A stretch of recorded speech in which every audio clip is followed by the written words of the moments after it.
in the business of baseball, he's the only person anyone is talking about right now, and for good reason. The Japanese-born player is a once-in-a-generation talent. Right now, he's a free agent. Signing him would be costly, possibly earning him the biggest contract in the sport's history, but the dividends could be enormous, and Canada's team, the Toronto Blue Jays, are reportedly in the running to sign Ohtani. The Jays, of course, are owned by Rogers.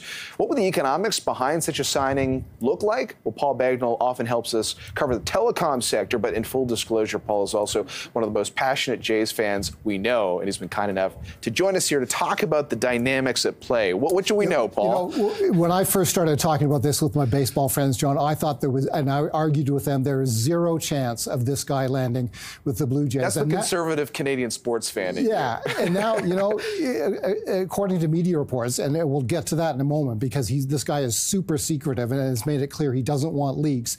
But according to what the media is suggesting, the Jays have seem to have a real chance here. Now, I think I'm still putting my money on the Los Angeles Dodgers, but if he landed here, it would be transformational for the team and really for the country in terms of its love of baseball. Do we know why he's been so secretive? Well, he's just that way. He famously would not divulge the name of his dog. Last year, he did a press conference. It was done, I gather, by Zoom or something, it was, by remote. The dog was sitting on his lap, and a reporter asked him, "What's the name of your dog?" And he would not answer that question. So he takes secrecy seriously. What we do know, apparently, is that he visited the Jays training complex in Dunedin, Florida, which is state-of-the-art. The Jays have spent a lot of money on building it out. It's apparently the best in baseball, and this could be a significant point of appeal to him. He's an athlete who we understand always wants to improve, always wants to get better, and those facilities in Florida could be something in the Jays' favor. I don't want to speculate too much on Rogers' thinking because they haven't said much, but there were some